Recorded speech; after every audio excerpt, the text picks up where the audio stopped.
C'est avec grand plaisir que j'annonce qu'il y a une entente qui est intervenue entre le ministère de l'Agriculture, des Pêcheries et de l'Alimentation du Québec et les Sœurs de la Charité du Québec pour l'achat de 203 hectares de leurs terres agricoles.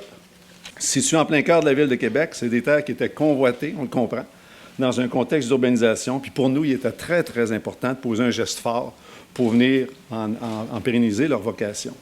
Il était essentiel d'éviter la perte de ces terres agricoles qui, on le sait, sont enclavées. Alors la pression pour ultimement venir les manger allait toujours s'accroître. Alors de pouvoir les exclure de cette convoitise-là, c'est une très grande réussite. L'objectif, là, en faisant l'acquisition de leurs terres, c'était vraiment de créer un parc d'innovation agricole qu'on appelle l'agroparc. Puis c'est sûr que l'agroparc, les terres des Sœurs de la Charité, c'est la pierre angulaire de cette vision-là qu'on veut mettre en place. Puis on veut que ça se positionne vraiment comme une vitrine agricole d'exception au cœur de la ville de Québec. Puis l'objectif, naturellement, c'est de permettre l'essor puis le rayonnement d'activités agricoles qui vont être diversifiées en lien avec le milieu urbain dans lequel elles s'insèrent.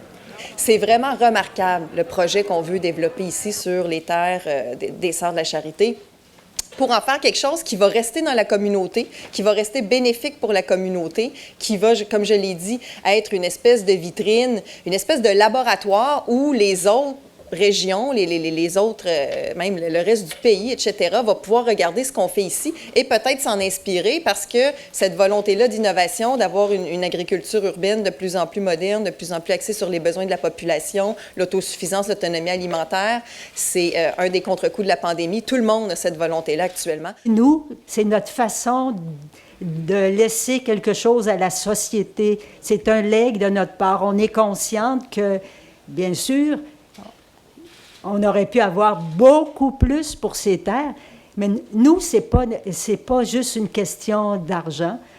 C'est beaucoup plus, on a toujours été au service de la société et on trouve dans leur projet, ça va rejoindre nos valeurs, puis rejoindre les gens qui ont besoin d'aide d'une façon particulière. Très rassuré de la volonté du ministère hier et les discussions qui ont été préalables à celles que j'ai eues hier, mais ça confirmait cette réelle intention d'avoir un projet citoyen, d'avoir un projet avec les groupes, d'avoir un projet avec l'université, d'avoir un projet avec l'ensemble des parties prenantes. Maintenant, quel sera le projet? Il reste à bâtir, c'est vrai.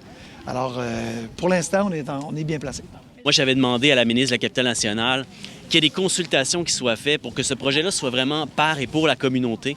Et c'est ce qu'on nous annonce aujourd'hui. Alors évidemment que, bon, vous me connaissez, on va s'assurer que ça soit vraiment fait comme ça, puis on va faire un suivi serré.